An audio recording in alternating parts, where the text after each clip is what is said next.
Hello, everybody, and welcome back to another Moon Colony live stream. It is a Wednesday today, so happy Wednesday, everybody. Um, Today we've got Flo back with us again. Hello, Flo. How's it going? Hello.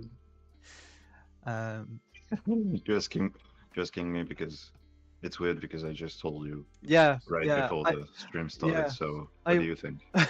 I always do this, and I don't Yeah, know, I know. I don't know why. It's like it's just a natural thing, I think, for me to just when I say hi again to people, I'm just like, "How's it going?" Yeah. Um, And so like if it was my first ever stream in my life and I had no idea how these things work, I would be so offended because I would be like, you you didn't just listen didn't to a listen. single thing I Yeah. just said. So yeah, I'm Yeah, I'm fine. I'm fine. yeah, good. Um, but yeah, so we've got Flo in here today to carry on with his like beekeeper, martial artist, defender of the honey. Yeah, funny bender. Yeah, the honey bender. Yeah, I like that. The forgotten bender in Avatar. Exactly. I mean, it has butter in it, right? So True. Yeah, that's true. Um, So, yeah, where was it that we left off last time? I think it was. Uh, I think you've done some polishing and you've um, sort of tidied it up a little bit since last time. yeah, I cleaned it up, Mm, added a few more details, fixed a few things. hmm. Like I wanted to move on to shading, maybe color. Yeah. Um, so I thought like I'm not gonna keep any drawing parts for the next one. Hmm. Yeah. So yeah, Cool. let's do this. Yeah. As always, if anyone has any questions in the chat, then feel free to ask away. I can always pass them on. I know last time we just kind of spoke about whatever came up and some interesting topics arose. So feel free to go again. But what's your what's your kind of process going to be for for coloring and shading this then? That's a great question. If you have the answer, I'm all ears. Honestly, I'd rather be transparent. I Mm, don't have a process. yeah, Like I tried a bunch of processes uh, throughout the years, and I guess some of them I liked, some of them I didn't. I don't know. And maybe after a while, I kind of incorporated incorporated certain things in my process, hmm, if you can call it like that. But I'm still looking for something that feels natural, and I have not found it. hmm, And I think it has to do with the fact that I work on so many different projects, and like when you work on a semi-realistic project and then you work on a cartoony project, like it's so different. You can't just like transfer mm, whatever process you have on one project and the other.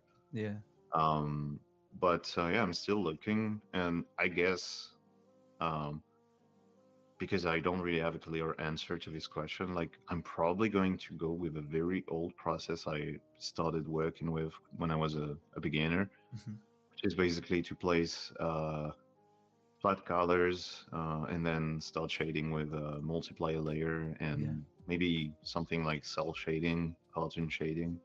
hmm, I'd like something more stylized overall. So, yeah, yeah, we'll see.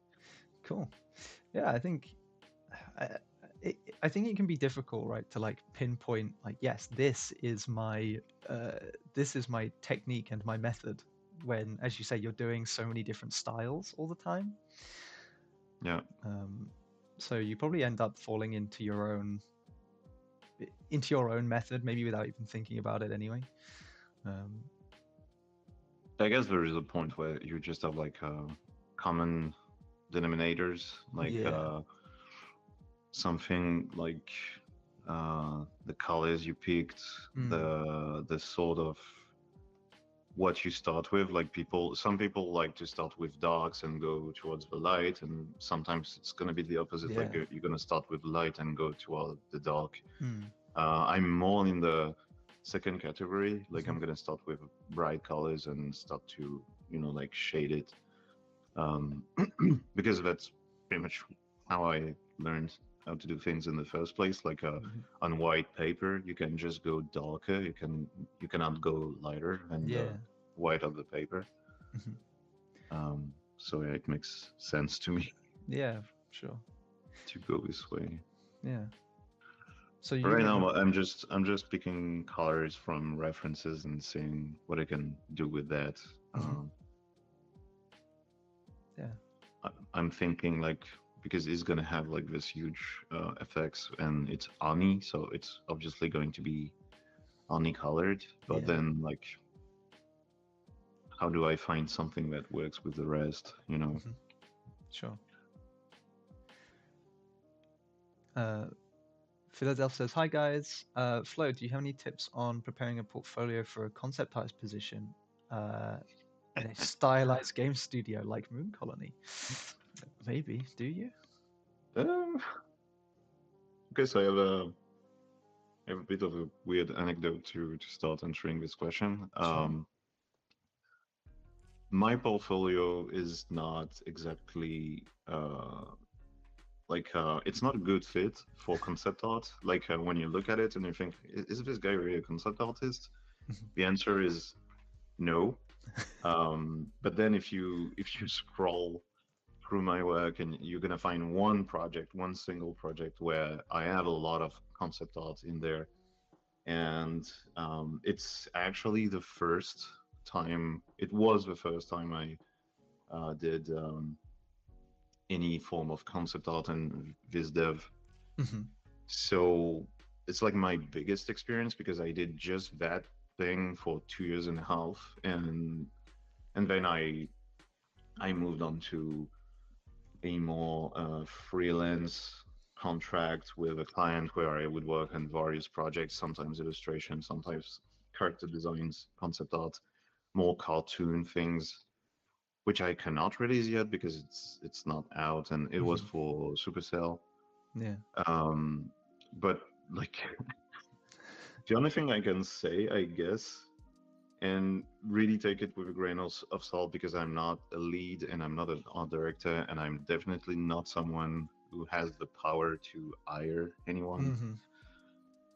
It would be to have as much sketches as possible in your portfolio because if you want to be hired as an illustrator, you need to show that you can render, that you can like you understand composition and lighting and whatever, to basically deliver pretty looking pictures Yeah. which tell a story in one frame. But then if you want to be hired as a concept artist, you need to show that basically if you are in a meeting with a client or an art director or whatever, and you have like a napkin and a pencil, you can take notes from this meeting and just basically understand what people want, Yeah. right?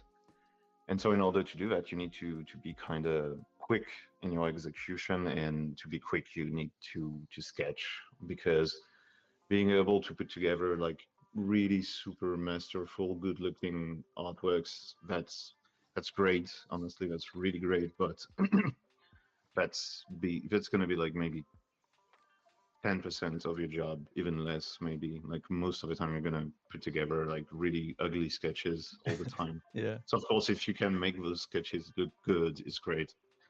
But Mhm. the importance is like how much can you explore, and yeah, I guess that'd be it. That's what I would advise Mhm. people. Sure. I I'm mean, I'm sorry if it's like it's very common, it's very basic information. It's nothing fancy, but yeah. well, that's okay. If anybody is interested, we actually have a portfolio review session with Emra on Monday, who is our who is our creative director and founder of Moon Colony. So if you would like your portfolio looked at by Emra, it'll only be a quick look. We only have like an hour of his time. But I'll be opening up submissions on the Discord tomorrow. So, you know, go in there, submit your portfolio tomorrow, and there's a chance he'll take a look at it, and you can ask questions and stuff during that stream, and he'll be able to probably give you some more info. Yeah, another thing that I would say though, that that's personal belief, and it's not to be taken too seriously in the Mm, sense of if you log in and listen to Amra's feedback, like I have personally received feedback from mm, Amra, and those are great. Really, it was very helpful mm, and just helped me like push my art to the next level. So I loved it. mm. But if I had to give a more general advice, it's like forget what others are doing. Yeah, Sometimes, not always, it's interesting to be like able to show like, hey, I'm a good fit for a production. So yeah, you need to be able to do what others are doing, but what you need to be able to do even better is what you are the only one to be yeah, able to do. So it's like if you have some crazy ideas, really silly looking artworks, or like completely ridiculous characters, mm, then just put that out there, because yeah, that's gonna be like the one thing that differentiates you from others. yeah, And also, when it comes to the content of your portfolio, I feel it's great to have some things that tick the right boxes, but it's more important to have things that tick the boxes that like nobody asked mhm, for.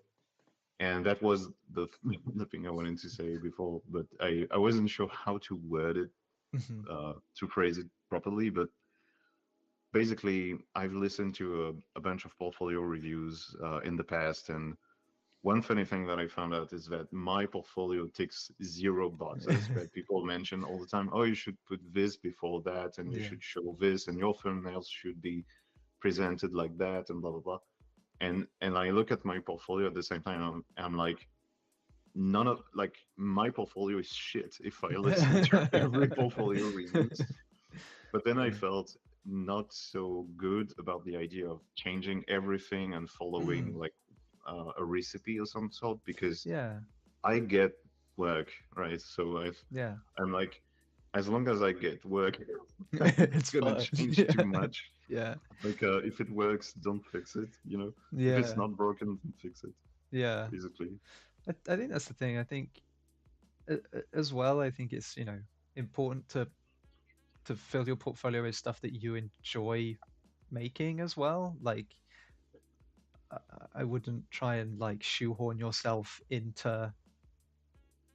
I don't know, I wouldn't try and like back myself into a corner for like a specific style or something if it it's not fun to you or it doesn't like yeah. naturally appeal to you. Which a lot of people, I, from sitting and watching like some of the portfolio reviews and stuff, a lot of people do end up doing that. It's like Yeah, it shows a lot in your work, like when you actually enjoy what you're doing. I actually did it, and I was just having a conversation with Hammy. Like Mm, I mentioned that as a detail in a big thing I was mm, telling her. But at some point, I received advice from people I didn't really ask advice, and the advice was, "Yeah, what you are doing, it's more anime looking, but what's really popular right now, it's Overwatch, and maybe you should try to stick more to this sort of Western looking yeah. version of like interpretation of Capcom kind of art direction and stuff." Hmm. And so I tried really, really hard, completely put on the side what I wanted to do, and ended up in a place where I was not happy at Yeah. all about my work. And you don't want to go there, because even if you get better at doing that one thing that you were not even planning to do in the first place, someone out there really wants to do that, Yeah. has Exactly. always dreamed of doing that, and is going to obliterate you in that field because you don't care as much about it. Hmm. So yeah, just a piece of advice on that. Yeah. Yeah. Um, yeah. Elvira in the chat says, "Great advice. Creating the portfolio is just something feels so artificial sometimes. Having at least one passion project's nice. You care so much about it, and it shows." Yeah. I think that's something like at the end of the day, your portfolio is not just a showcase of your work, but I think also a showcase of you as a person. Yeah, So, if you've got something on there that you're really passionate about, then generally that comes across. At least when I look at portfolio, I mean, I'm not a hiring manager or anything like that. I'm not going to be getting anyone jobs anytime yeah, soon. But just when I look at a portfolio, I think it's nice when you can see a passion project and not just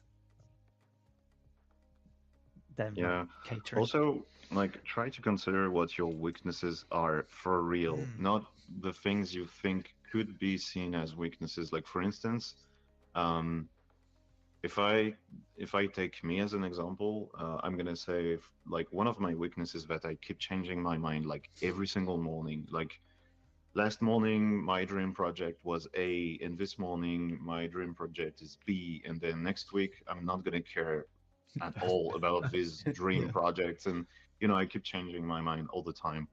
Oh, I'm gonna go cyberpunk. Oh no, at the end, maybe I'd rather do fantasy, or oh, maybe I'm gonna draw a girl character or a boy character, or it's gonna be sci-fi. Oh no, it's gonna be like contemporary, etc., etc. Right? And so I'm pretty sure if anyone hears that and recognizes this kind of, like pattern, like, oh, I keep changing my mind all the time, you think it's a weakness, right? And Yeah. you think, no, look at this guy, he's been working for 10 years on the same exact project. I should be like that. Why? Why? Yeah. Honestly, like, what if this person is like this, so it's good. Like, if anyone needs this kind of profile, they found it. Mm. It's this person. It's not you. But if a studio needs to find someone who can work on a multitude of projects, a multitude of art direction or whatever, make that a strength. It's Yeah. not a weakness. It's Yeah. just like who you are. You are like this. Stop like beating you up, Yeah. trying to be someone else. Yeah. It's really important. And actually, I think if my memory is okay, I think it's someone who works at Moon Colony actually told me that on a different Discord, like maybe a year ago.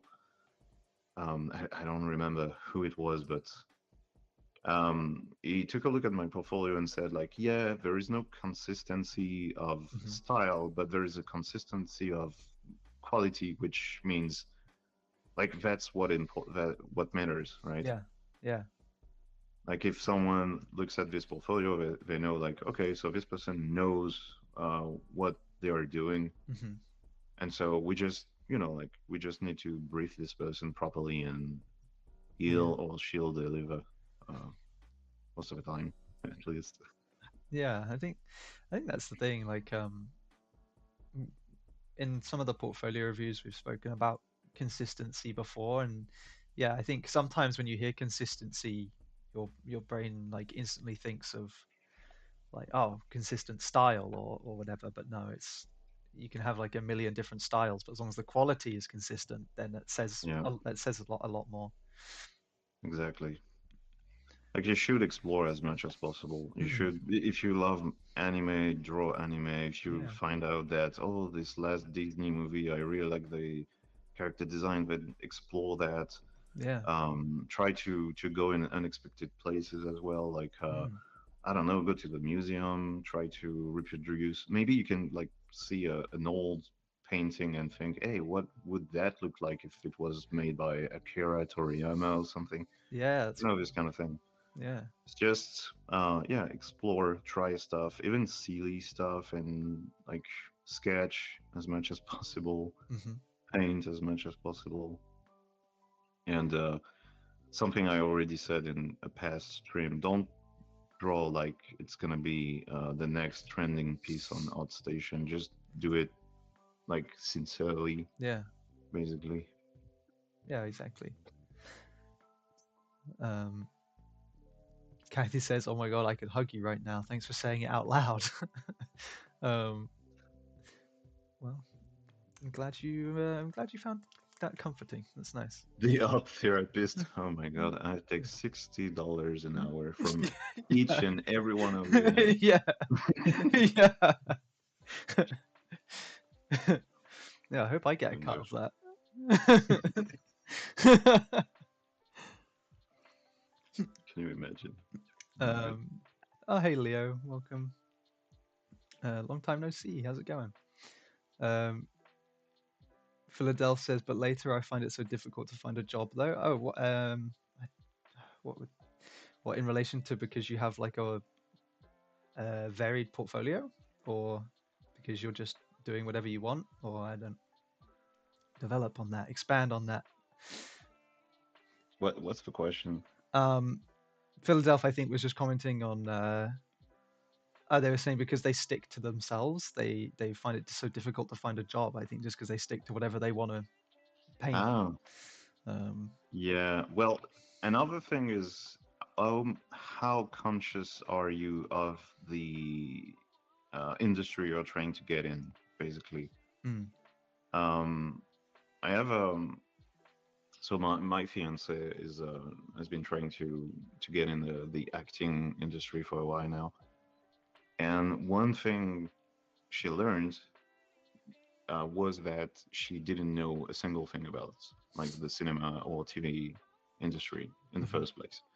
And as you move on in your project and you meet people and you try different things like sending emails, meeting people in real life and stuff, you start learning how it works. Like who works there, who decides who works, mhm, who decides what project goes on or not, what projects get skilled, this kind of thing. And in the I guess if I just stick to the 2D art and video game industry, it's basically the same thing. It's like, how conscious are you of the industry you're trying to get in? Because maybe you know of a bunch of studios. I don't know where you live, but mhm, when I started out, I was in like the northwest of France in Brittany, and there is like um, something like zero game studio there, you know. So if you just speak with people around you and you don't really look for information, basically the truth of this place is video game studios don't exist. It's a lie. It's a fantasy. It doesn't yeah. exist. It's not a real thing. It just pops into existence because we don't know what that is. Like I don't know a single person who works in the video game industry. Mhm, So start there because the thing you want to do, if you feel like, yeah, I stick to myself for a while and I can't seem to find a job, maybe you don't know about existing opportunities somewhere in the world that would stick, that would fit with what you're looking for, basically. yeah. Yeah. But like, yeah, okay, so you live in Poland. I don't know the industry there, but what I can tell is that if you become a freelance artist, for instance, you're never going to set foot in a studio. Like maybe 10% of your Yeah. career is going to be inside a studio. Most of the time, you're going to work from your place. Mhm, So you could live on the moon for all we care. It would be the same thing. But the idea is, how far do you reach? Like, are you able to reach a studio in Asia or Europe or the United States? mhm, Maybe like North America versus South America, you probably like have different opportunities that you never heard about. yeah. And yeah, so don't don't give up. Yeah. Exactly. Just keep Um, looking. yeah. Vera says, "Work from Earth with Moon Colony on the Moon. Hail the internet." Exactly. Yeah, Exactly. Yeah. I mean, most of the artists at Moon Colony have never set foot in the Moon Colony office ever. yeah, that's a shame.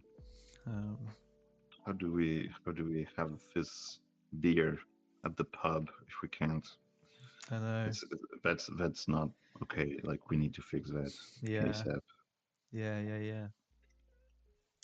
Yeah, yeah. Elvira said again, there are almost zero studios where I live, but Discord's been a great help with networking. Yeah, there's so many Discords. We've got our own Discord, um, and some of the artists hang out in the voice chat there, and that's a great way to network. I know people who have, you know, who've got jobs not even at Moon Colony at other studios just from hanging out and chatting with people. Yeah. Um, Hmm. hey Lisa, welcome. Uh, Once I discovered a games art studio near my house after I moved to another country. Yeah. I Well, mean, this happens. yeah. I There, mean, I moved to the south of France, thinking, yeah, like um, in the news you would read that Montpellier is the new capital of video games in France. Wow, this kind of yeah, thing. And then there's just Ubisoft there, yeah. and then a bunch of other studios, smaller ones. I Mhm. never ever worked for Ubisoft. Well, no, actually, I indirectly worked for them once, and it was very difficult.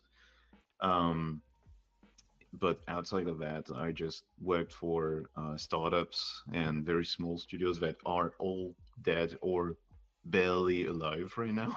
Yeah. But yeah, like now I'm moving back to where I grew up because I can work from wherever. Mhm. So why not go to a place where you just feel at home? Yeah, yeah, of You know? course. Yeah. I think it's always funny because you can never predict where these like game industry hubs are gonna pop up. Like in the UK, a pretty big one is a place called Leamington Spa, and that has like I think that has over 10 game studios, like pretty big game studios, just in this like small town.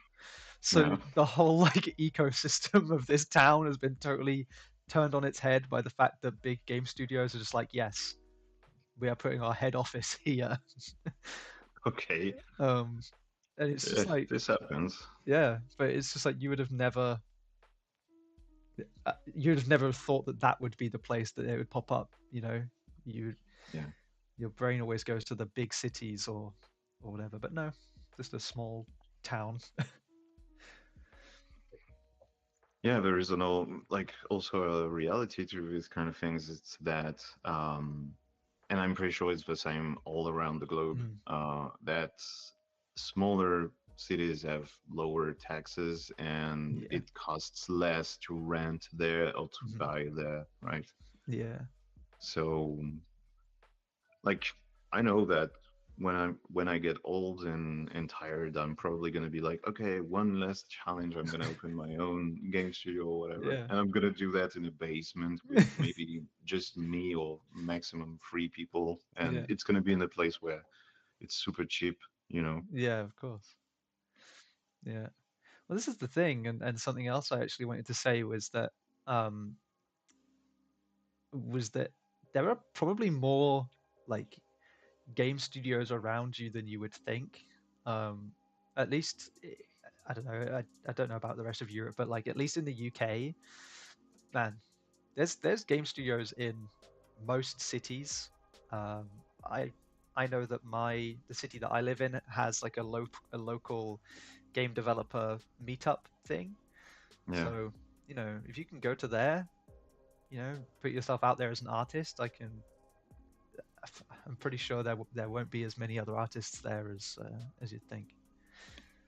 Yeah, and also like try to I talk in general for Yeah. people who would be like wondering how do you actually find game studios out there. Mm. Try to imagine the industry as a big room with many doors, right? And each door has a different key. Like, so you have the big front door, which is basically like knocking at the door and being like, "Hey, look at me! I'm an artist. I'm a little popular, and so hire me, please. I'm a big guy. Yeah. This never happens.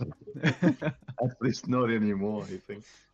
But then you have other doors that you've probably never ever considered, Mhm. which could be, what about finding the information from your country's government about, like registered Mhm. companies? Maybe there is like a certain, I don't know, like what's the word in English, like like a Like, grouping of all the information about the video game companies in this country. yeah, And so you just end up having this huge database of, oh my God, there is this much, you know?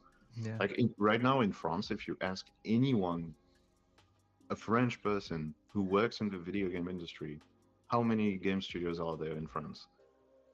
Just, like come up with names, and most people are gonna, at best, they're gonna find maybe 10 names, right? Hmm. Um, and you could do the same with the United States. Like, how many game studios do you know, right? Yeah. Like, from the top of your head, in just a minute, how many names can you find? You're probably going to find what, like 30 or 40. Hmm. In France right now, there are more than, like, I think at some point it was 2,000 game studios in the Dang. country. 2,000. It's like, what the fuck? That's yeah. Well, this It's huge. yeah. But this is literally like a person alone in his basement who just put together, Mhm. like a registered code Yeah. for the government to know, hey, I'm going to pay my taxes Hmm. because I opened this game studio. He's a game studio. Yeah. And if this person or this game studio has money to spend on concept art, 3D modeling, or whatever, that's a job. Yeah. Yeah. So, yeah, I mean, this is the thing. Like, when you said about that, my brain instantly went to in the UK. There's a group called Yuki, um, and they have a website, and you go on, and it has a UK games map. And right. I Nice. think I could be wrong, but I think they take the government registry for like everyone who's like registered as a game studio, or whatever, and they plot it on a map, and it tells you that there are like 2,385 currently trading game studios in the It's UK, amazing. and it tells you like the like it tells you where they are, um, and like when they were started and stuff like that. So it's a pretty impressive thing. So yeah, maybe you see if your country has anything like that, or since you can kind of work from anywhere nowadays, Yeah, you can do that for a just foreign country and just yeah, go just ahead. yeah, take a look at the Yuki website and see if you can find any. But yeah, this is the thing. It's as you said earlier, it's about knowing the industry and knowing where to look and yeah, I guess how happy you are. Like if you're happy taking on these smaller projects and until you can get something bigger, then why not? Yeah.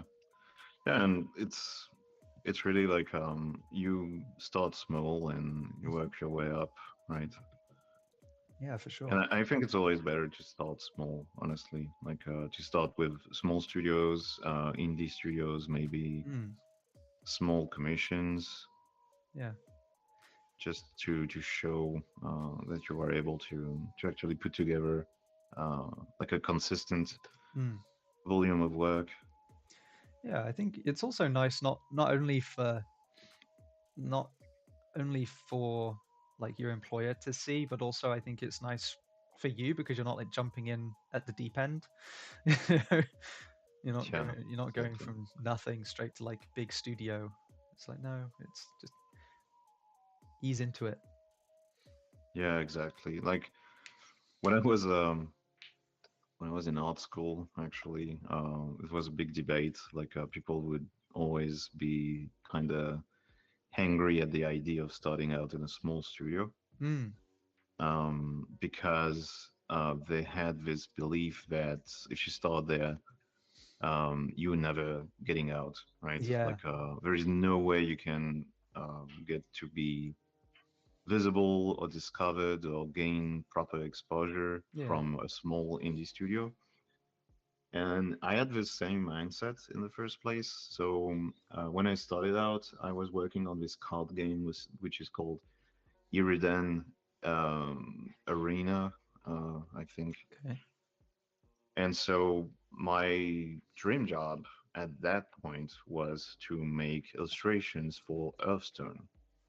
Hmm. And when I started working on this one game, this Iridan game, um, after a few months, I started thinking like, yeah, I'm never getting out of here because no, there's no way someone is gonna see my work on this and feel like, wow, it's so cool. Like I thought, nah, it's game over. I barely started and it's already game over, you know. Yeah, And now I work on Hearthstone, and I feel really I'm grateful for that, but I yeah, also think like it makes sense and it's deserved because I went through that phase of doing smaller gigs, smaller contracts and stuff, and yeah, that builds up um, a nice volume of work that you can then showcase to people around you.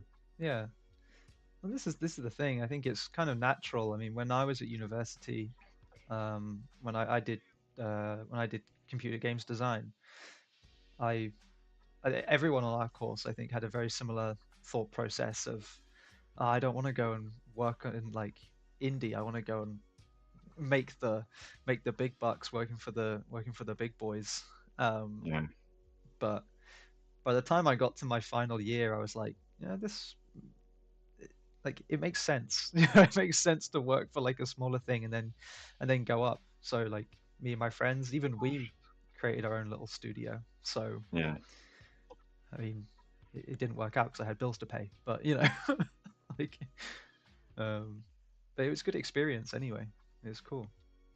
yeah. I saw someone mentioning AI real quick in the comment. Oh yeah, I just raised my eyes, and there is like a lot of words, and yeah, my eyes literally ended on AI in the work. yeah. I was like, okay, Yeah, yeah, Lemon Emlyn. There's some small studios where I live, but this year most of them started using AI in their work, their quote unquote work, and now require it for hiring. Um, Elvira said that's just sad and lazy, but the remote work was always the best option anyway. Yeah, yeah, I think you have to try and stay optimistic. I mean, there's still a lot of studios out there that are just adamantly like, no way. Um, oh, in any case, like, um, you know what? Let's talk about AI real quick, and let's make it the last time ever. yeah. Um, there is this sentiment online that if you don't use it or you don't learn how to use it, you're gonna get left behind or whatever Mm, nonsense you may read. But the reality is that if your initial plan was to become an artist by learning to master the craft, and suddenly you think like, oh no, now I need to learn AI because if I don't, I'm I'm gonna be left behind. What's gonna make you be left behind is if you start learning the craft actually. hmm.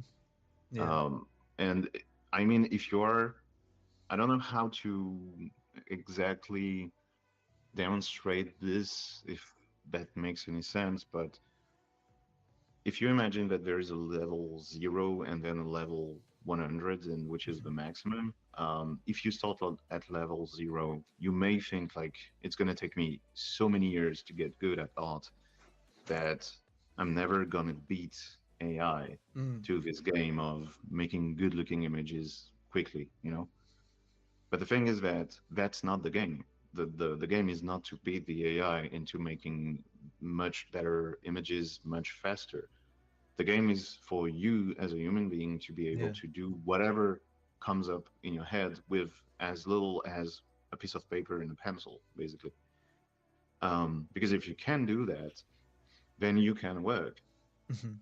And if in any studio out there someone says, "Oh, actually, we'd like you to use a bit of AI sometimes," people lie or are completely out of their mind if they think that this is difficult to learn. It's Yeah. like a toddler could learn how to use Midjourney, Mm, and then they're gonna throw at you arguments like, no, no, no, no, it's not just about typing prompts because you have like a control net, you have LoRa's, you have this and that, and blah blah blah. But they learned how to use that as like just as it went, right? Like yeah. in a few days. And these people we are talking about, like their experience with technology before that was taking snapshots with an iPhone. So Yeah. don't be scared. It's like Yeah. if at some point humanity goes crazy and says, no, actually, now we have to use AI, it's compulsory, you will learn it in 3 days. So Yeah, yeah, yeah. it's no use trying to spend time in that or be scared that Mm, you're gonna be left behind because you didn't pick that in the first place. yeah. And right now, I mean, like, I feel like a lot of studios aren't aren't even aren't looking towards AI anyway. I think they appreciate the human aspect of it. Like, Well, the thing is that um, there is value also in one notion, which is mm, transfer of knowledge and transfer of skills, yeah, right? It's very easy to transfer when you are good with art, when you're good with drawing, perspective, fundamentals, anatomy, whatever, and you move from a realistic game to a semi-realistic game, a sci-fi game to a medieval game, hmm, a game to a TV show or a movie or an anime or a comic book or whatever. You transfer the knowledge and the skills, right, with you all around, like during a meeting with a napkin, like I said, or with yeah, an iPad or with a computer or whatever.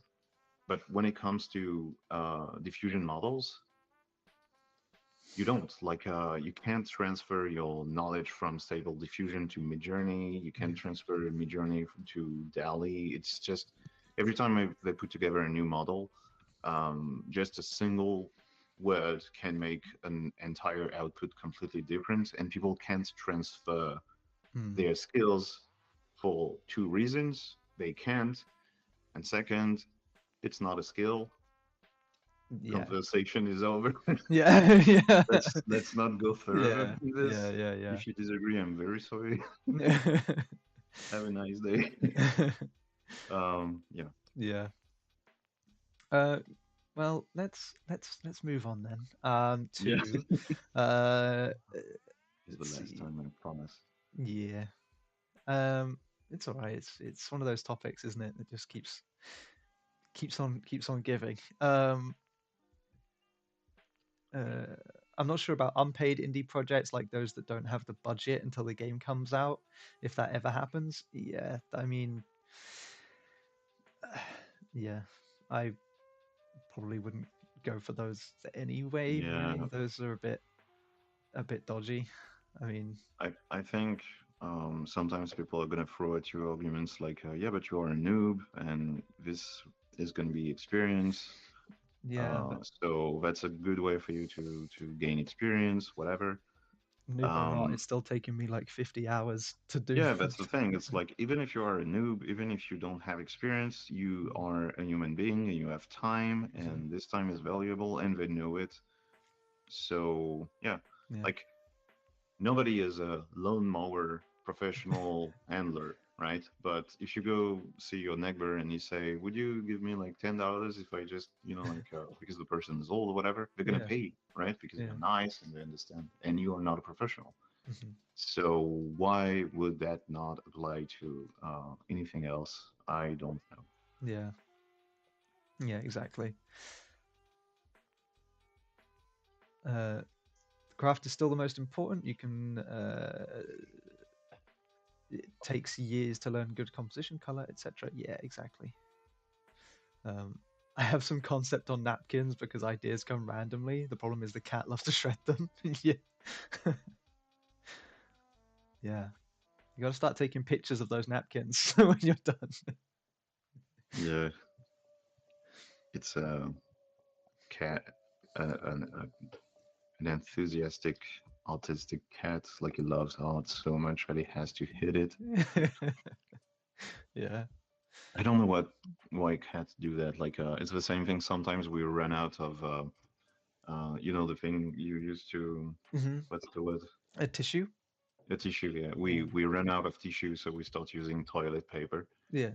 And our cat is absolutely obsessed with toilet paper rolls. So if we ever forget to remove it from the table. Yeah. The next day when we wake up, it's like the entire apartment is a toilet paper roll now. It's crazy. So when I was growing up, well, when I still lived with my parents, all of our dogs loved like the center of the toilet paper roll, like the cardboard tube that is the center of it. And so they wouldn't take any of the toilet paper. They would just wait until there was an empty roll, and then they would try and steal it. And for some reason, they absolutely loved it. So they would just like tear that to shreds instead. And it's like, wow, great. That's great. Thanks, guys. He steals my pencils too. Better artist than me for sure. Yeah, you should just let him have it. See what he can do with it. Oh, Jaden, can you just tell me when we are 1 hour in? Because what Sure. I think I'm gonna do is I'm gonna whatever step I'm in with color. Once we reach an hour, I'm gonna just start shading. Sure. Yeah, Yeah. thanks. The cat is the most fierce critic, or maybe the cat was jealous of your skills. Maybe. I've never been a cat lover. For starters, I'm allergic, and secondly, they just they give me bad vibes. Cats. Yeah, yeah. Um, Isn't I'm it? always going to have cats in my life. I'm just telling you. Yeah. Did you grow Um, up with cats? yeah, Yeah. lots of tragedies and Mm, like one of my most vivid childhood memory was having a little kitten at home, and for some reason, and I have no idea how he managed to do that, but he ended up in my school.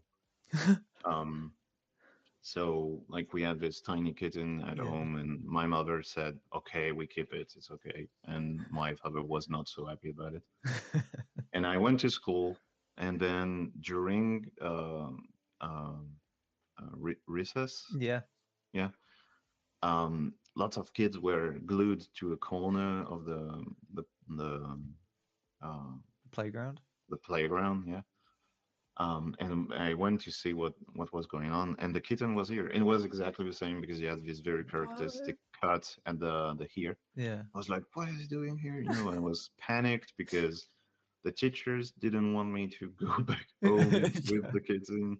They didn't want to keep it somewhere locked up or whatever. Yeah. And so I went home, and my mother was like, "I'm very sorry, but he went missing." And I was like, "He was at school."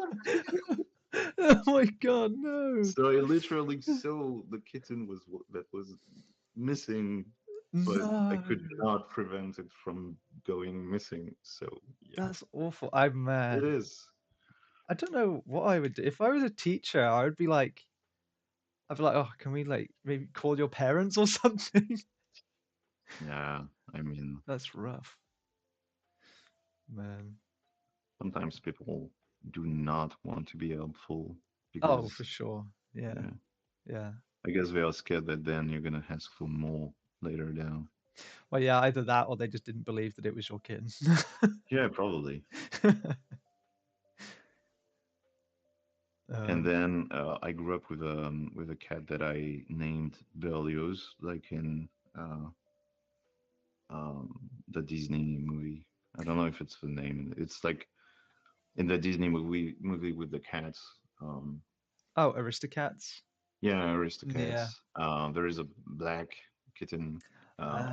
So Okay. I Yeah. gave the same name to my cat, and we had him for I don't know like a few years, and then one day he came back home like after war, literally like he was cut and Oh my bleeding from god. everywhere, and we tried to clean him up, and like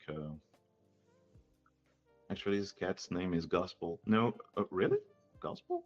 Because my friend cat is Gospel, so it's weird. What?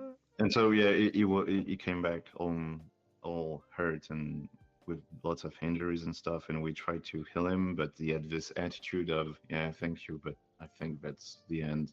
Oh no. And so the morning before I went to college, I opened the door and Yeah. he went out like walking really slowly Oh, and yeah. never came back. Yeah. Yeah, I they was say like, oh my cats god. do that. Yeah, they do. Yeah. So yeah, uh, I love cats and I'm very emotional. Yeah, I grew up with dogs. Um, and whenever I'd go to my grandparents, their neighbor's cat spent like their neighbor's cat was more like their cat. It spent 99% of its time in their house. It only went back to its owners to eat food, and then it would come straight back again. Yeah, And I was like, I think that was one of the things where I was like, man, why would I ever want a cat when like there's a chance that it won't even want to hang out with me? Whereas my dog yeah, but loves me and is an yeah, idiot. they are very selective actually, and Mm. like a very little tiny detail can make them not like you as much. Yeah. They're like you can't mess up with them. Like you can't play tricks on them because they don't like that either. They're very Yeah. susceptible as well. Yeah. Uh, More the Panda says, says Yo Flo, hello all. Hey More, nice to see you. Um, Lilenem says, how did you all come to talk about cats while drawing a bee character? Uh, just I mean, natural the flow. same yes, the same way you end up talking politics while you are at a Christmas dinner. You know, Yeah. same mechanic. It's on everybody's mind. It just naturally comes out. Friend of mine just sent me a picture of myself on the stream right now. Like, hey, is it you are on the stream? Yes, I am. You're like, hey, oh, That's funny. Uh, I am, I am. Yeah, I've had one of my friends do that same thing to me before, and I was like, please never watch this ever again. Please never do that again. It hits different when like I know that like one of my friends who doesn't know me from work watches these, and I'm like, why? Like why? Um, there can never be enough cats in life. I approve. I don't know, man. Uh, Politics at Christmas dinner is actually traditional in many places, especially in France. Is that true? Is that true, Flo? I don't know if it's especially in France, but I can only tell you that I grew up hating Christmas because of that, and it's only recently that I found a renewed affection for this period of the year. But yeah, like literally for me, every single Christmas dinner was like the family yelling at each other for on politics or whatever issue you can think of at that point. It was crazy. I I'm quite lucky in that my family don't like really care about politics. So if it does get brought up, then yeah, their opinions are really misinformed. But at the same time, I just shut down. I just don't acknowledge it. I'm not even I don't gonna know why, bother. but I disagree with you. Yeah. You can't because I'm right. Yeah, maybe you're right. I don't know. I just no. Yeah. So I just zone out if that gets brought up, and then zone back in when it's stopped. Yeah. um, wow, that's some really cool hair color. Yeah, yeah, dude. I think I might go for that next. Hmm. There's something off though because I didn't structure the thinking that I would actually have this pattern, but something is off in terms Yeah. of balance. Yeah. Thank you. Anyway. You've got a few more minutes until you want to move on. Oh, the pressure. The pressure, no. Does your cat talk about politics at the Christmas dinner? Yeah, cat just Yeah. the cat's politics is I think you should get me I think you should give me your Christmas dinner and here's why. Sure. Just to go back to one of the questions from earlier, one advice I can give you about a portfolio and uh, becoming a concept artist is don't do what I'm doing right now. It's like don't commit for the first color scheme you decided would Mhm. be okay enough. Like normally I would iterate a little more before going on like this. Yeah, I think it's this one. It's too much. This looks better. yeah,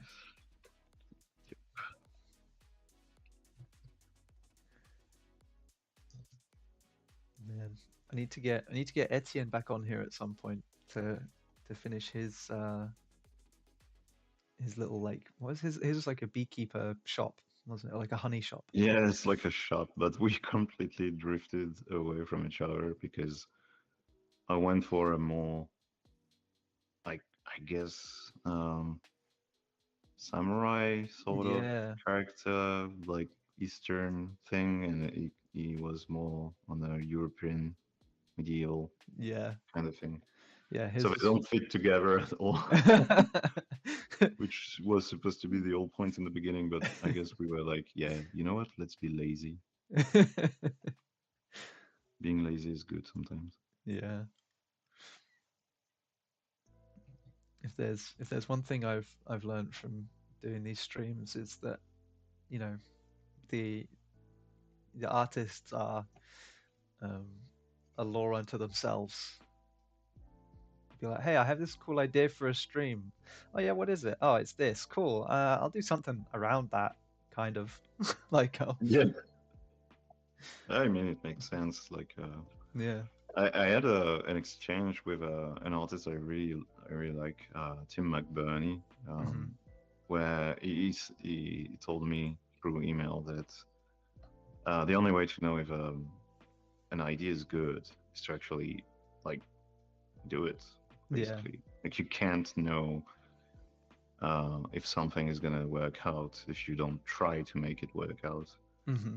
and that it's like the number one reason of students giving up on an idea is that they have this idea, it sounds cool in their head, they start working on it, it doesn't go as they planned in the first place, and then they just give up because making it actually cool would require more effort than they thought.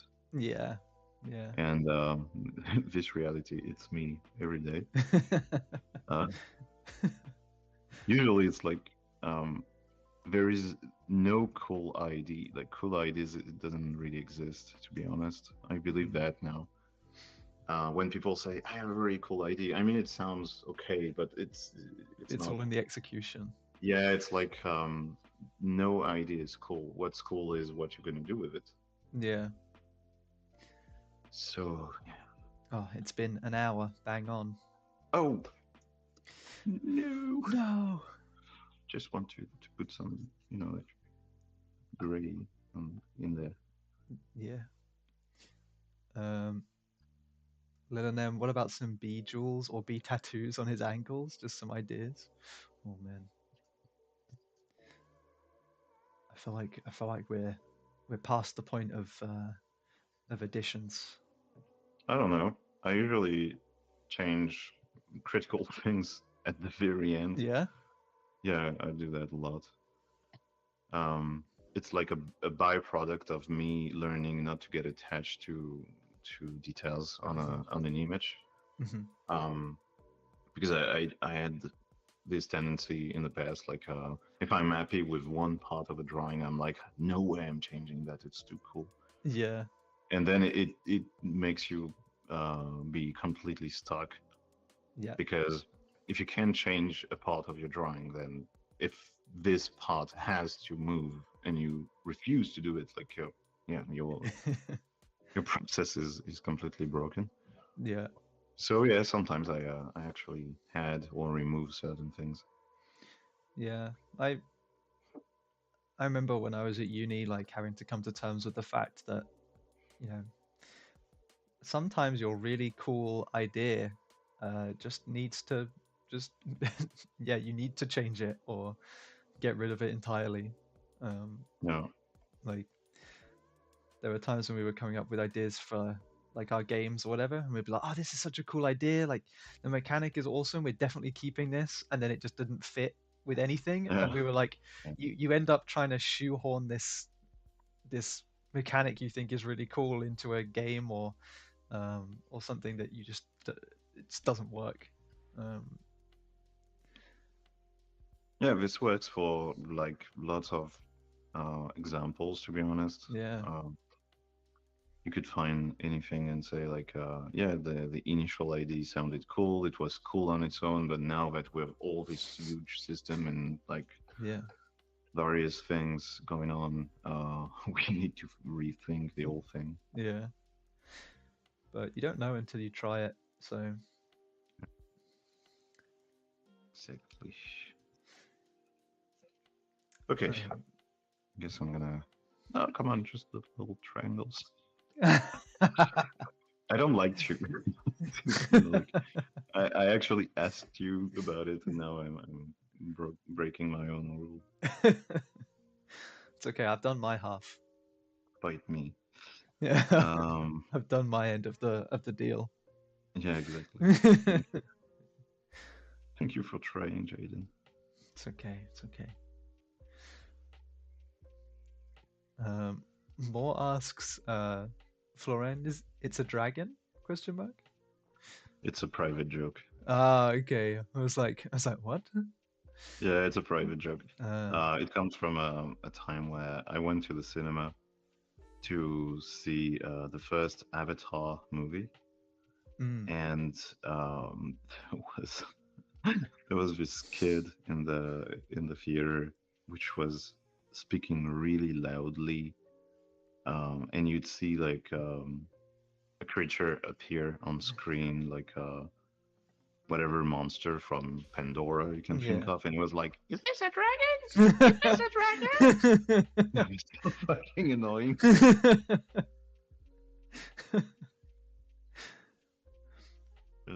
Man, I hate that. I went to the cinema a few months ago, and there were these three guys sat right near the front, and they they were drinking like alcohol. They were drinking beer, which you're not supposed to be doing in a cinema, um, and like clearly, absolutely, like really drunk.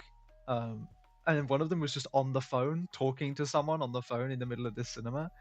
And about four times throughout the whole movie, people like someone would get up, walk down to the front, swear at them, and tell them to shut up, and then like smack their phone out of their hand, and then walk back up and sit back down again. And so this happened like four times before eventually the staff came in and were like, "Look, you guys need to leave." What yeah. It's Well, just, you know, I'm angry just hearing about it. yeah, yeah. I was sat Crazy. there like Like, just seething. I was like, why even be here? Like, if you're yeah, gonna do that, exactly. why Why even be even be here? here? I think that some people watched 90s movies and saw examples of bullies acting like ads Yeah, for a while and just thought, wow, that's so cool. And I you're want to like, be like that. No, that's not the message. It's those. This is bad. You don't want to be that person. Yeah, No, no, no. It's so cool. I'm gonna be like that when I grow up. You know. no, people just, yeah, people never fail to surprise me. That's the thing. Yeah. I don't know about that. You know what would surprise me if it's suddenly people started acting nice, in general. Like I It's would be true. surprised. That would be Yeah, surprising. yeah. You just Good you surprise. wake up one day and everybody is just Yeah, really exactly. really Wouldn't that be friendly. great? I don't know. It would be really weird. Like in What? the UK, like people, like I don't know, people in the UK aren't, they're not nasty or rude or anything, but they're just very much like keep everything to themselves. Like you don't really, um, I don't know. It's just a very isolated kind of Hmm. culture, I guess. So if everyone was just like walking down the street and just be like, "Hey, how's it going?" And you'd be like, What do you want from me?" I mean, it doesn't mean that people have to interact with you all the time, but when I say being nice, I mean like just normally nice, Yeah, right? yeah. Oh, yeah, Like, that's true. Yeah. like leave your place for the elders or people who Mm, are disabled, or yeah, that's true. Yeah, just being. don't not parking on the parking lot reserved to disabled people or Oh, whatever. yeah, yeah, yeah, yeah. And if you park it on the normal parking and the spot is like this, Don't don't park park like this, across it. Yeah, just kind of thing. yeah. Just, but maybe that's too much to ask. Maybe this is like, I don't know. Maybe I'm not being reasonable. No, I feel like that's a pretty reasonable thing to ask of people. But then you say that, Yeah. but clearly it's not because no one actually like there are people out there who find that a bit too unreasonable. Yeah. Um, we've got a few messages in the chat. What are people saying? Come This on, this would be a shoot. crazy RPG character. A beast swarm isn't something easily countered by traditional weapons. That's a good point actually. Um, 2000 head with him. No, he bends honey, but right now it's yeah, not honey. It's a bit of like whatever gray shape. yeah. Maybe maybe he like throws honey. He bends the honey and covers people in it, and then a bunch of angry bees come out and just attack them. I don't know. Like there's a terrifying way to die in one of the One Piece episodes where it's on the old cake arc, and Hmm. basically you have this guy. I don't not remember the name of the villain, but basically he coats people in sugar, and so Oh no. they just get completely Oh. glazed in sugar, and they just like they can't breathe. Oh wow. Okay. Damn. And so because it's a like a family friendly show, Yeah. obviously nobody dies, but just the idea of it is like, It's pretty huh, horrifying. Yeah. yeah, it's horrifying. Yeah. It's like that old horror movie, House of Wax. Ah, Yeah. Like it reminds me of that. with Paris Hilton. Oh dear, there was that version, Yeah, wasn't there? I totally forgot about that. Yeah. yeah. Man, that was not the version that I was thinking of, but I forgot that they did Okay. do that. Yeah. There was the one in like the 50s. Um, Oh, yeah. well, at least the FX in the newer version were sorry actually impressive, to be honest. Yeah. Yeah. I just think All right. it's a So, horrible concept for a horror movie though, just like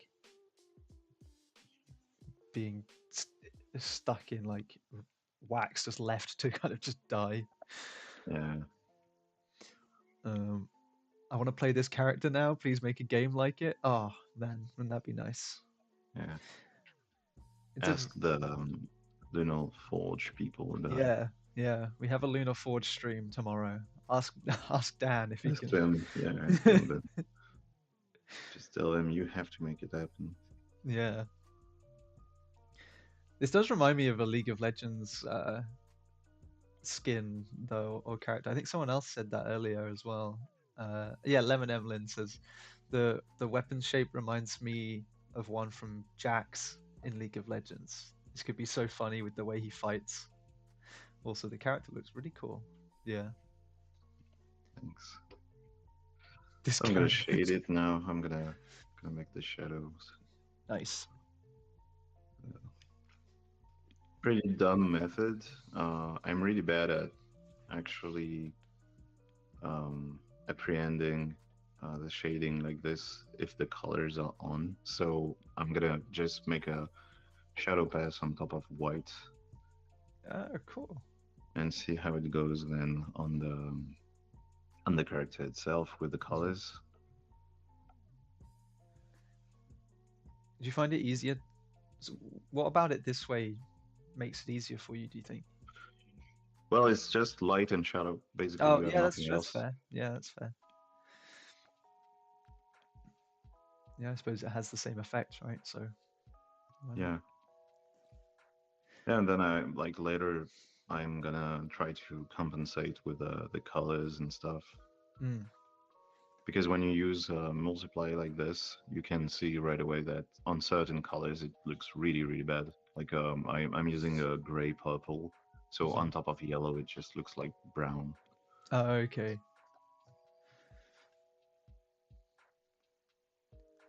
Uh, this character is a diabetic's nightmare.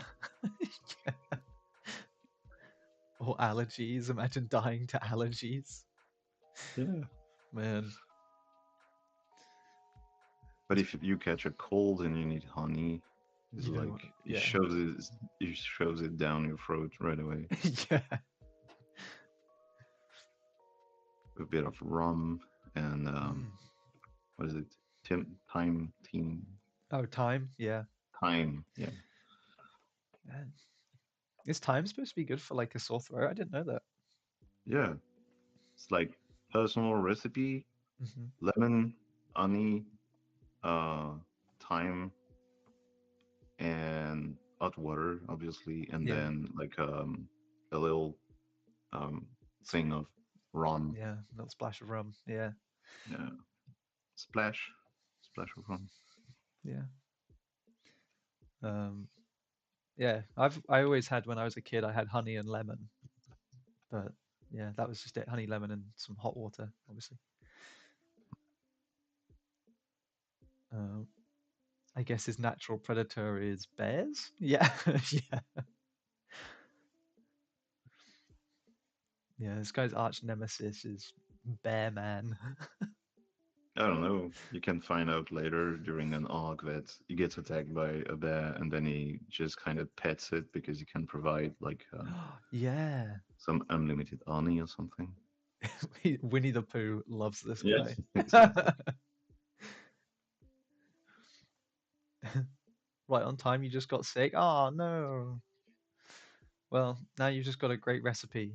So, drink up. It doesn't heal everything. It does. It heals everything. You heard it here Yeah. first. It heals everything. Oh, I have cancer. It sounds Yeah. fine. Yeah. Just rub some thyme Some on it. rum It'll and be all good. honey, Yeah. essential oils.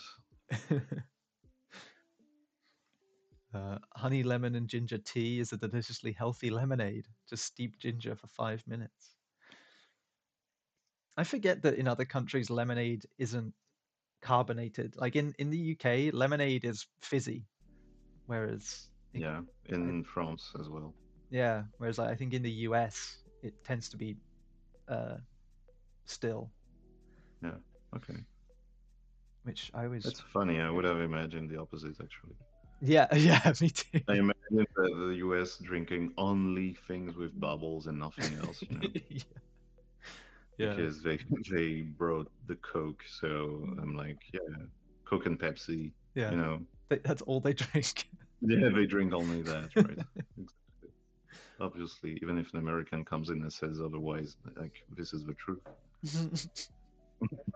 Yeah, yeah, How that's to not true. We spread this, don't how do to that. sell Don't lie to me. misinformation. You can't lie to me. I know better.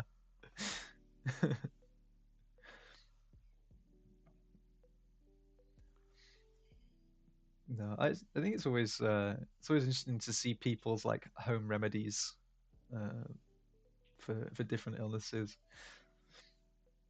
Uh, Lil Nem says, "For how long have you been working on this character?" Oh man, I mean, I don't know. Uh, the Honestly, the streams themselves, right? Plus a bit of yeah, extras. yeah, So 1 hour to 3 hours, four. I guess this is 4 hours yeah, work, something. yeah. That sounds about right.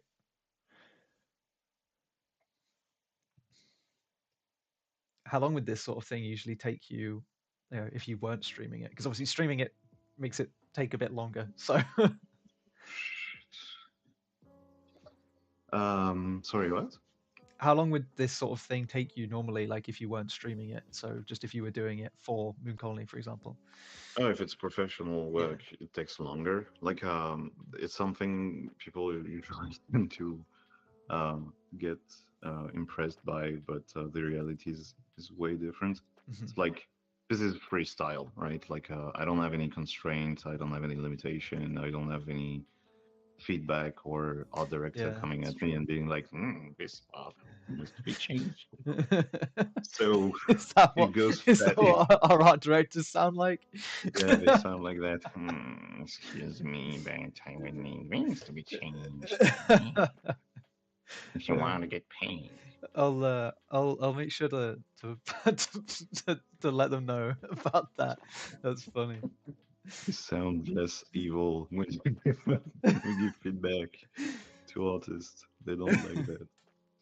No, but like really, it's when you work on a personal project, I guess you have two kinds of personal project. You have the chill ones like this one, which is like, oh, I'm just gonna do that bearded guy who just wrangle honey in midair or something. And if we are being honest, there are a lot of issues on this design. Like, the proportions are off on so many levels, and the anatomy is non-existent. So it's fast, obviously. So if it was a real professional work, and I was at this stage of doing some kind of nice render for a valid character design, Mm, I don't know, this kind of thing, I guess maybe 2 days of work, something. yeah, I don't know. I'm trying to get faster at this, to be honest, because that's like, to me, the most valuable uh, perk is being fast. sure. Because if you are fast, you can explore more things and create more story, right? Hmm. Rather than being amazing at rendering or amazing at whatever else. To me, speed is like really important. Yeah, If I could just make a wish and be excessively good at something, it would be speed. yeah. I think I think a lot of the artists I've spoken to are very similar. I know Leone and Alexandrov are both very similar. They're like, I want to get as much done as quick as possible. So Yeah. yeah. Uh, Elvira says, I saw the cubes and circles at the beginning of the stream. Is that your usual warm up, or was that you just doodling? No, normally I do 5-dimensional warm-ups with actual like meditations. No, I'm joking. Yeah, you're just like Um, full like monk mode. Just no, actually, I never did this. I don't know. I freak out before a stream starts, so I open like an empty blank canvas and I start doing random things. yeah, I'm like, I need to do something that makes sense, and then I just drew a box or something, and I put an ellipse in there, and I was like, oh, actually, that's a pretty good idea for a warm up, you know. And yeah. and then I did some. No, I never do that, which is probably why it's kind of wonky in places. Mm, yeah, However, drawing actual boxes, yeah, like yeah, that's something I do. Uh, like I try to force myself to go fast and create errors, and then I'm like, okay, so if I use my brain for more than a second, what goes on, you know? And so it's like, I don't exactly remember when it started, but I think it was a video from a YouTuber that is absolutely unknown. It's Mark something, and he had this series of videos where he just draw boxes upon boxes upon wow, boxes, yeah, and I liked it because at some point he just basically explained that if you draw a 3D object very simple 3D objects for a while, you start tricking your brain into thinking that what you're looking at is a 3D space. Hmm. Because that's like the number one thing people need to fight is like the sensation that they are on a X and Y space, you know, and every time they draw something, it's like it's flat, it doesn't have dimension. Hmm. So you trick your brain by just, you know, like drawing a bunch of objects like this, and if boxes are too difficult, you can do like just this and then like go like that, you know, Yeah, yeah. and try to. It's just like a silly warm-up exercise, and you put a bunch of shadows where you want, Yeah. and you start tricking your brain that, oh yeah, I'm looking at a free space, and then the next thing you draw, which is maybe a character or a vehicle or whatever, suddenly it's like you have this reflex of putting it inside the space that exists because now you believe it does exist. That's cool. It's actually, yeah, it's quite helpful. Yeah. Kind of thing that you don't really learn in tutorials or whatever. It's like I don't know. It's not exactly a secret knowledge or whatever. It's just like not popular approach to things. Yeah. I It's know. not cool stuff. Yeah. I know a lot of people. I mean, when I first started at Moon Colony, which is coming up to, well, it's coming up to 2 years now, I think. Um, Hmm. People, I saw a lot of people doing like the drawing like 100 cubes a day or something. It's like all in different perspectives and uh, sizes and rotations and all sorts of stuff. Um, and I guess Yeah, it's a similar thing. You know, they just you are eventually just learning to kind of trick your brain into knowing how to do different um, perspectives in 3D, and yeah, tricking it into thinking that you're actually using a 3D environment. yeah, yeah. Because you're your first viewer when Mm, you put together an image. yeah, yeah.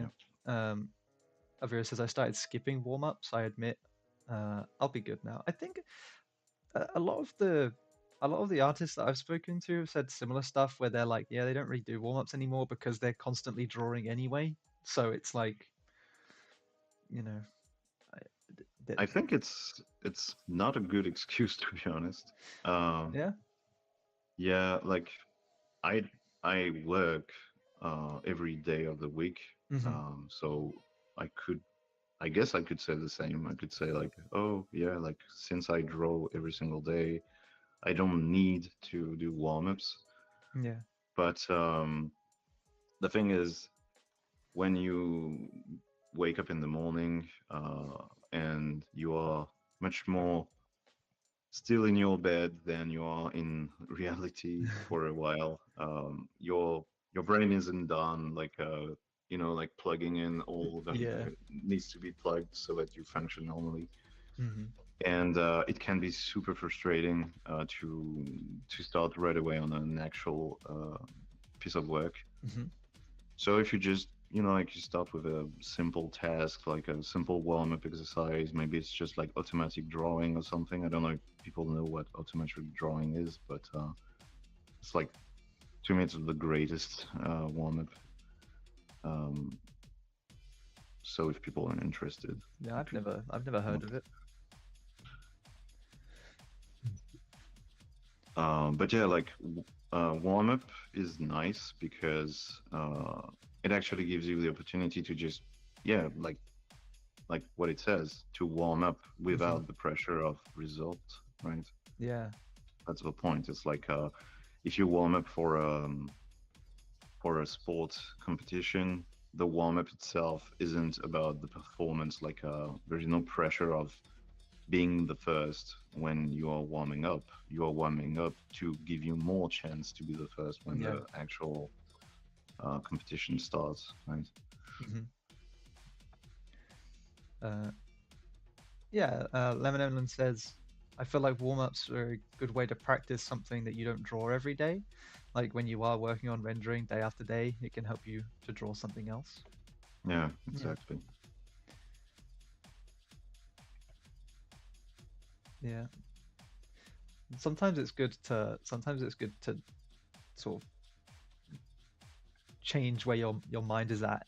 Sometimes anyway, you know, Mm, yeah, because it can be a bit dizzying when you've spent so long on one project and then you don't know right from wrong anymore. Like, that's a pretty common thing, to be honest. mm, yeah, yeah. I've had to tell a friend of mine a few times, like, dude, you need to step away for like I don't know, even like half an hour, just step away and just do something else for a bit, and then come back to it, and you'll see everything that you're asking me to pick up.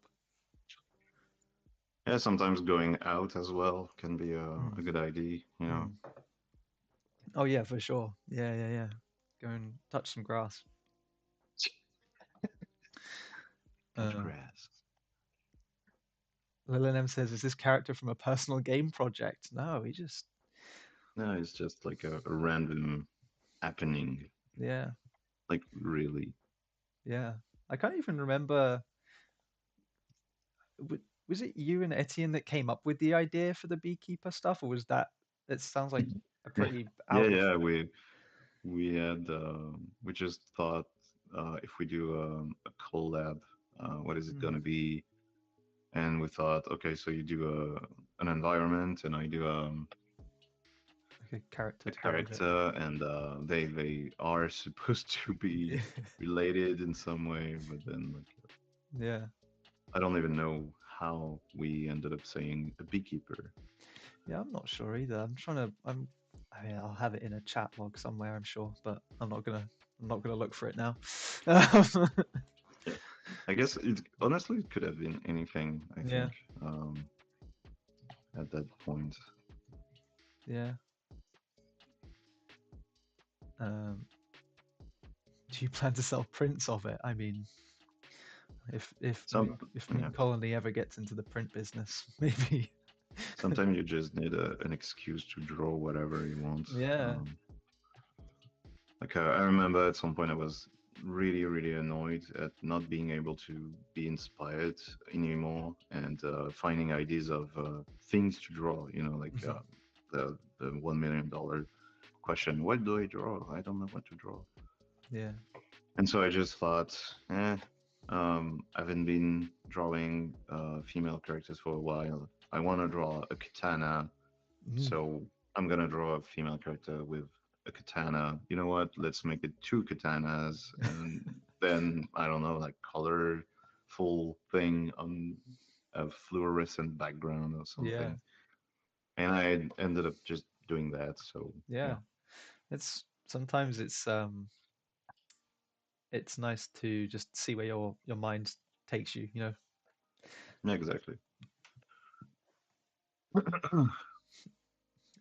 Or stickers. I'd love to grab one. Man, maybe in the future. We'll have to see. We'll have to see what Moon Colony does in the future with stickers and prints and stuff. Oh yeah, the katana. Yeah, the katana character is on your art station, right? Yeah, Yeah, yeah, yeah. As you it's were, just like it comes from this book. I think I mentioned it before, like the John Truby Anatomy of Story. I think oh, okay. in French it's Anatomie d'un scénario. So yeah. Hmm. And at some point, it just mentions that if you want to come up with an idea and start a project, just start there. And the there is like, just list out all the things that you think should be cool in a project, in a movie, in a comic book, or whatever. And you list out everything, Yeah, but like literally everything. Like, even if things are not related to each other and you think it will never fit together, you still list them, and then you're gonna like curate your list and try Hmm. to find something interesting to do with it. Yeah. And I don't know, like I just thought, okay, like a hoodie, cool looking shoes, and two katanas, and red skin. She's like a bit of a demon kind of Hmm. thing, and whatever, you know. Yeah.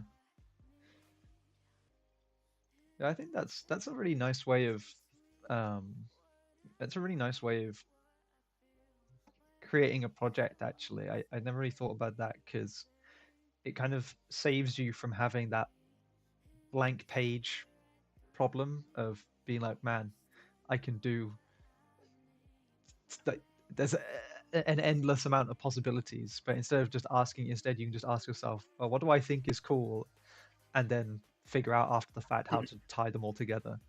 Yeah, Yeah. and or you can be as stupid as possible. Like Yeah. you pick two things you love. Like oh, I find werewolves really cool, and also I love mechas from anime. Yeah. So what would a werewolf Wolf mecha mecha. look Yeah. like? Yeah. And no justification. You don't have to justify anything. You don't have to Hmm. be like, yeah, so I'm really smart and I managed to make it fit in a like cohesive universe, whatever. It's So, that's not the moment. Like you do yeah. that later when when it's really important. But right now, just have fun as Yeah. much as possible. Yeah. Right now, just be honest and be like, I wanted to see a werewolf mecha. Exactly. Yeah. I'd respect you more for just saying that. Thanks. Yeah. It's probably the right way to end up with the most original ideas. Well, is any idea really original? Oh come on! Don't do that. Don't do that. I'm gonna get mad. I'm gonna get angry. I'm gonna leave. If of course, like yeah, No, I know come on. it's yeah, it's a funny thing. Yeah, I kind of as joke about it. ossified.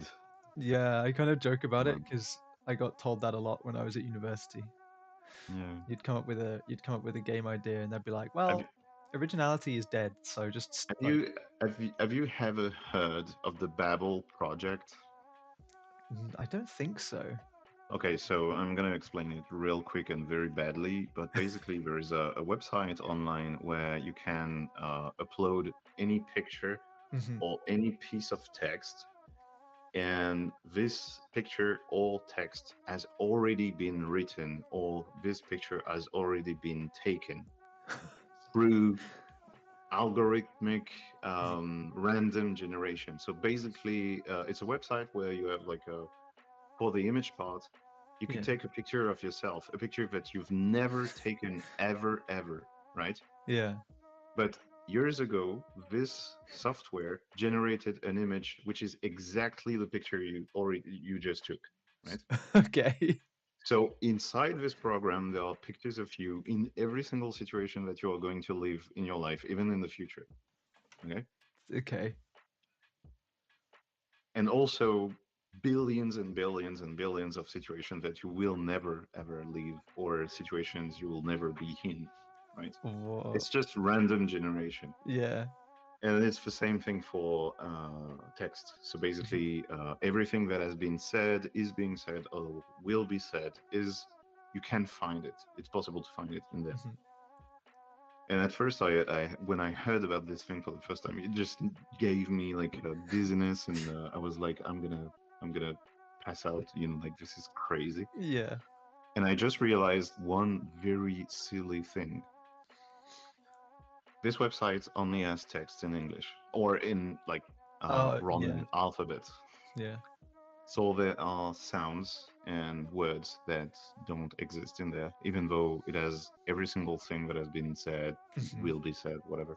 So I just found it funny because, yeah, it's like a random generator with a SID system, and people go crazy when they think about it. It's like, oh, but so there is no use creating anything or saying anything or putting together anything because it already exists in there and will exist Yeah. there before I do it. So it's there's no point in doing that. But the funny part is that it's a mass, an almost infinite mass of noise, and Mm. you can't find anything in there. It's impossible to Yeah, find it's anything just in there. yeah, If you look for an image through the image little generator, you won't find an image. You will just find RGB noise. yeah, And you can spend years clicking away at next, next, next, next, and you will never find an image in there. And the only way to find one of those images that exist in there is to actually put that image together. in it. Like you Yeah, have yeah, to take this picture if you want to find it in the database, yeah, which I find interesting because then the whole purpose is like, so it's like, okay, I didn't create it. As, like I'm not the first to create this image, but I'm the mm. first to find it. So now I'm a treasure hunter. Yeah, yeah, So I find it really cool. yeah. No, that is cool. That's really funny. I think that's the thing. There's two ways of looking at it. There's that way, and then there's the existential kind of what's the point? What's the point of doing anything anymore? Because Yeah, I exactly. yeah, yeah. What's the purpose of life?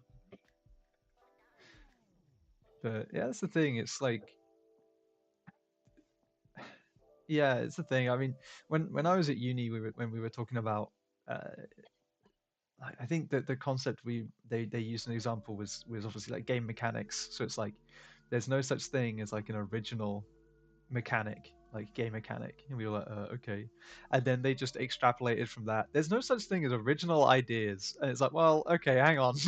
hold, hold on, hold on a second there, Chief.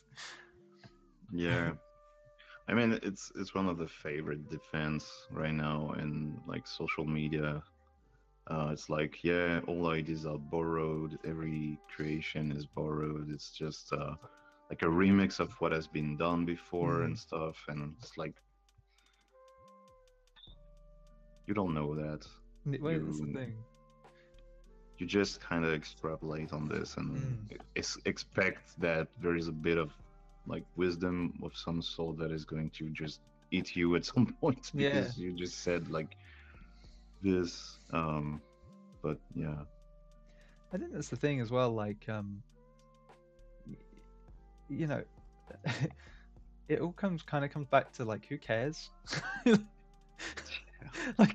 like if you have a cool idea and it's executed well and you know yeah that idea might have been done before but it probably wouldn't have been done the same way, like, so who cares you know yeah, and I mean how many that's another how thing. many It's like, yeah how many mecha animes have there been, like yeah. like, like it's still giant Another robots. thing, another thing, which is to me, it's like a shorter answer would be, okay, so let's go back in time, right? Like really far away in time. Yeah. Let's say before the printing press, okay? Hmm. And let's tell everyone, you know what? Nothing is original. Like original IDs don't exist, so it's pointless. Don't do anything. Just like eat and sleep, whatever, stay animals or not, and then you come back in the present and nothing has been made. Yeah. So you don't have mechas, you don't have Dragon Ball, you don't have Dune, you don't have music, you have nothing. You just Hmm. have like I don't know, like yeah, no nothing Yeah. because you said nothing is original, so it's pointless. So if it's pointless, let's not do it. Not do So it. because you said let's not do it, it's not been done. Hmm. So it's like Yeah. when does it stop When's the exactly? end? Like Yeah, how exactly. far in time do you have to go to see something new, Hmm. right? And I mean also like people who say that usually have this tendency to judge creativity through entertainment Yeah. and one or two kinds of form of entertainment, right? And I guess it makes sense if you look at it through this lens, because, for example, and I'm not gonna spoil anyone, but when I saw the last Alien movie, Hmm. um, I mean, it's okay. It's not a bad movie, but it's not that original either. Yeah. I mean, it doesn't bring that much to the universe of Alien, right? Hmm. It's not revolutionary and it doesn't really teach you anything new. It's like a lot of repeat from past mechanics. Yeah. You could say the same thing like on Star Wars 7, right? People went to the cinema. I went to the theater to see um, Star Wars Episode 7 when it got out. And so we went out of the theater and we were like, it's the same movie as the old one, right? Yeah. It's like, Yeah. oh no, I'm having my shit life on a desert planet, and then oh something happens, and then I go on an adventure, and I meet someone who is kind of my mentor, and I start finding out that hey, I might be good at doing this lightsaber Yeah. thingy, and maybe I have the force as well, and then the mentor dies or disappears or goes away or whatever, and I throw in punchlines, and then at the end there is a vault that we need to shoot a rocket in, and it makes the old laser planet explode, Yeah. and the end. And you see that and you get out of the theater, you're like, how how do you end up making that movie Yeah. with that budget? And you think we're gonna make the same movie. Yeah. That's what people want to see. They want to see the same movie. If we don't make the same movie, we're gonna get angry because people are Mhm. stupid. So let's not make stupid people angry. Let's make them want to spend money and shit, you know. Yeah. And it's like, so if you look at creativity through that lens, yeah, of course you can say, yeah, like nothing new happens. Everything is the same. It's just Marvel movies upon Marvel movies or Mm. whatever. I don't know. And people like these movies anyway, so Yeah, what do you exactly. want? Yeah. Yeah, But exactly. then you start like looking around you and trying to find if you are tired of the state of a certain industry at some point, just look further. You know, like Mhm. look for something new because it exists. You know, Yeah, exactly. Yeah, like expand your if it's horizons. cinema, stop watching Disney Plus or whatever. Watch I don't know, like go to the library and try to find like an old DVD, or maybe you have a friend who has like an old player or something. Mhm. It's like um we have we have like a Disney Plus subscription, a Netflix subscription, an Amazon subscription. But we also have a movie subscription, Okay. and you have like really old movies in there, and sometimes like you just feel, you know what, I need to watch something different tonight, and Yeah. you just find it. If you want to find it, you're gonna find it. You're gonna find an old ass movie that is Yeah. kind of weird but also funny. And That's like one of my favorite movies is Jason and the Argonauts from like oh my nine god, uh God, when was that? Like 19 it's the uh 50s now. I think so. Oh no, it's Yeah. 63, 1963. Okay, okay. Yeah. But that's one of my favorite movies of like ever. I remember this movie scared me kind of. I don't know. Yeah, Stop motion scares me. yeah. Stop But motions is scary, man. the first time I remember watching it, it was with my dad. I remember walking in as um the Talos statue, like the giant like Yeah, bronze statue, like came to life. And yeah, as a kid, I was like, that is terrifying. I yeah, would it is. never want to see that ever again. But at the same time, I was like glued to it because I'd I'd never seen anything like it before.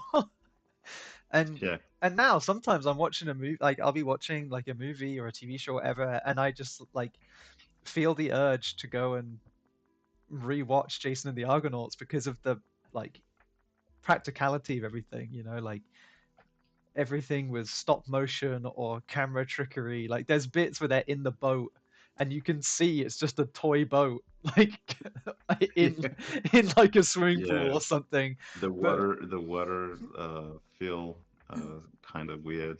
yeah, I like the remember that. yeah, Yeah, the waves are way too big for like for what they should be. And um yeah, it's just it's got so much charm to it, and sometimes yeah, I just kind of similar to you. It's like I just want to go and watch like an old film that feels old and is kind of funny in a way that it was made, but um, yeah, it's different to what I you're get getting that with. a lot. Yeah. Like sometimes I dream of like an alternate universe where sequels are good, you know. Yeah. And like my absolute favorite movie is Jurassic Park. It's like Hmm. it's my go-to movie if I feel like I need to watch something that I'm sure I'm gonna like and like no questions asked. Yeah. It's gonna be the first Jurassic Park, and every single time I'm like, how how is this possible that there isn't a Yeah. proper sequel to that or anything around this universe that is Hmm. actually good Yeah. and even decent would work for me, but usually they didn't even manage to reach that point. Was it Um, yeah, was it in Jurassic Park 2 or Jurassic Park 3 where I'm pretty sure the movie right near the start of the movie there's like a jump scare because the main scientist guy is in a plane and he yeah, turns to it's his number friend and three. It's yeah, number three. yeah, he's a Alan, velociraptor and Alan. he's like, Alan. It's so dumb. But yeah, I agree. Like the first Jurassic Park is like really good, really entertaining, but past that, I mean, Yeah, yeah. it's difficult. Um, Kathy says I used to watch Jurassic Park with my dad, and I still watch it sometimes 'cause it's a masterpiece. Yeah, yeah, It's a great movie. yeah. I actually at like I watched it the first time in like the shittiest conditions ever. So basically, there was the entire promotion around the movie. You'd Mhm. see like pictures in magazines, you'd see like announcements on TV or whatever.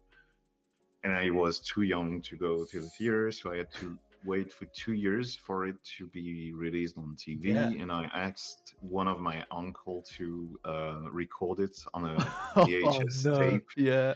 but he forgot to launch the record. So he thought, "Oh, dear, like I forgot," and he launched the record.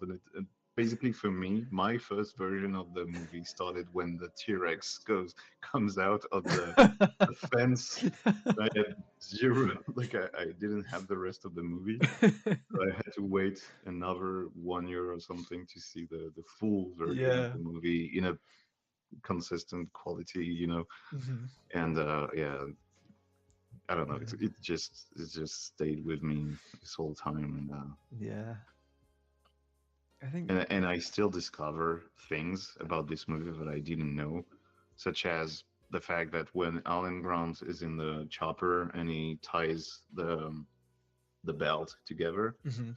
it's like basically telling you, hey, you're gonna watch a movie about female animals who actually find a way to reproduce themselves, and then here is a hint with two female belt knots, and they're like, oh shit. Oh, interesting. That's Yeah. cool. Yeah. And during the old movie, Alan Grant goes from a blue outfit to a pink hued outfit, and Ellie Sattler starts in a pink outfit and becomes blue by the end of the movie. That's really interesting. I So never like, picked up on that. yeah, it's like get angry, people. Jurassic Park is the wokest movie you've ever seen in your life, and it's amazing for it. I It's so never noticed that. smartly done. It's great. It's amazing. I Yeah. love it even more for that reason. Yeah, that's so interesting. I Yeah, it's great. never thought about that. Man, I haven't watched Jurassic Park in years. I need to give it a good watch again.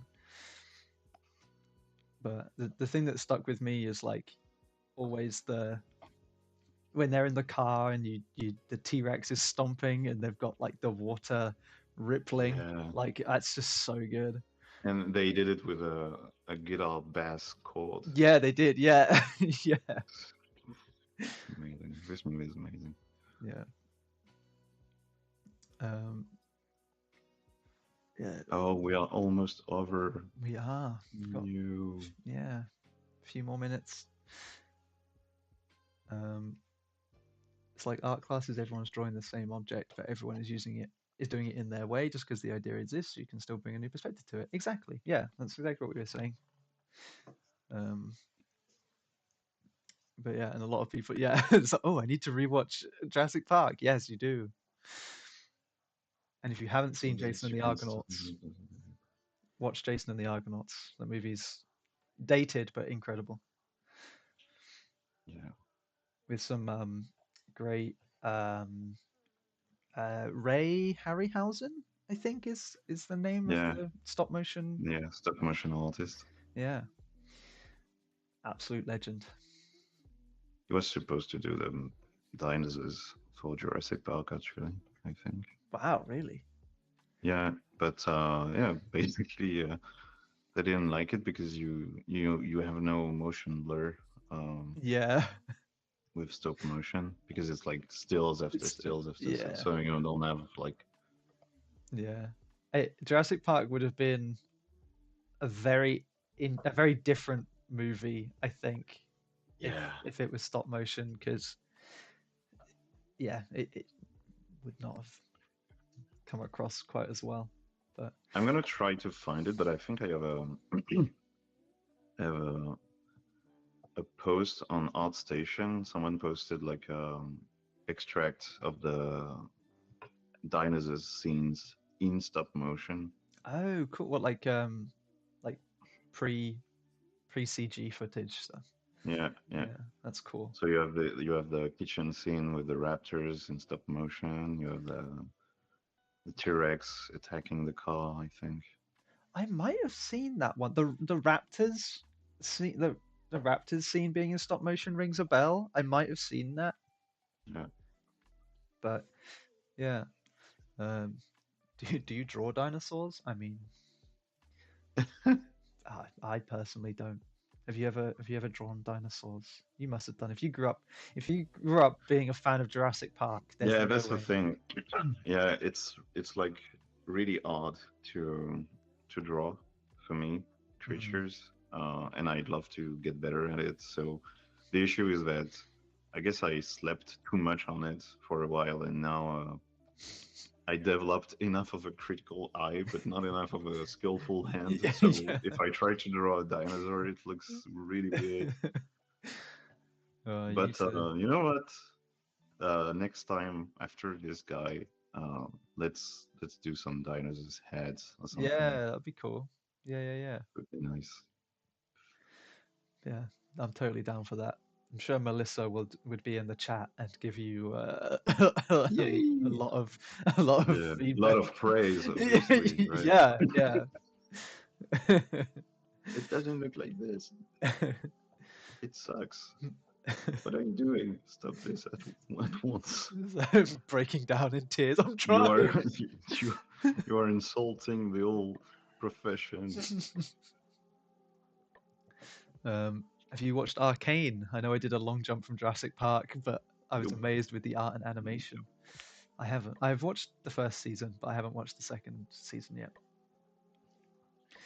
I watched the first one, Mm. and I guess we will have to watch the first season again first before watching the second because I like can't remember a single thing of what happens in that Yeah, show. I remember. Uh, I remember like the final scene and the general overarching plot of the first season, but Yeah, not many of the details. But yeah, it's beautiful. Like the art is incredible. I think you would have to fight a lot of people if you said otherwise, honestly. yeah. I used to know a guy who worked on some of the backgrounds in the Mm, show. yeah. Explained to me how they use like 3D projection. Hmm. So basically, you'd have like if you have a wooden box, they have a cube modeled in the scene. It's just a cube, and the artists are gonna paint on it like Yeah. from a certain angle, and then they use that to do the travelings and all that. It's pretty cool. Yeah. I saw that there's a scene that was fully drawn in charcoal. Okay, Really? damn. No spoilers. Which one? Okay, damn. That's really cool. I'm guessing if it's charcoal, it's like whether it's a flashback or it's someone completely cracking up mentally. Yeah, yeah. Let me just know if I'm close enough.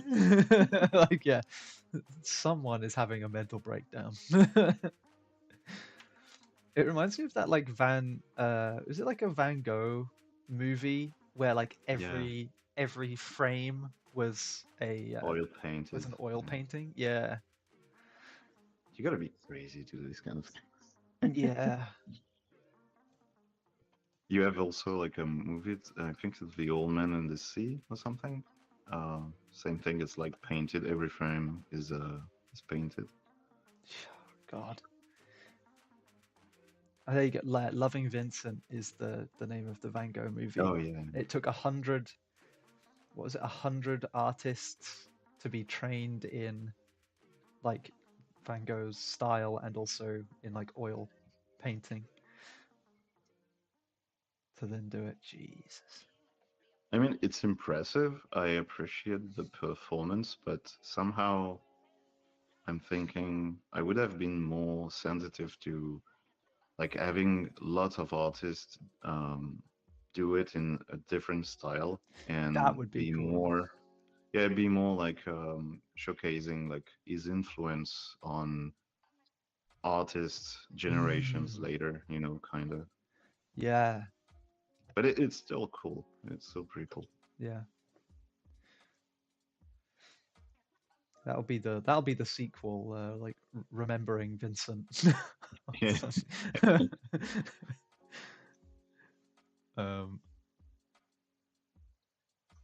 apparently, yeah, you were pretty close. You were pretty close with your guess, I think.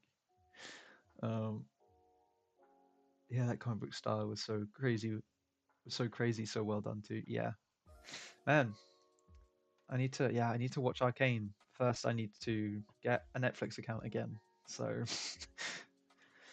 Yeah. so that means money. Um, but cool. This honey looks really tasty, actually. I'm trying. I'm not sure how to render that, so I'm trying. Mm, Like, I'm thinking like the yellow highlights are like opposite to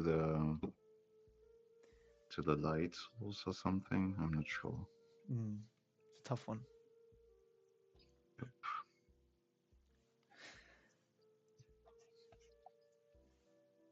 Control a bunch of stuff anyway. Yeah. Well, we are Reaching the end. reaching the end. We have less than a minute. Oh my goodness. Yeah.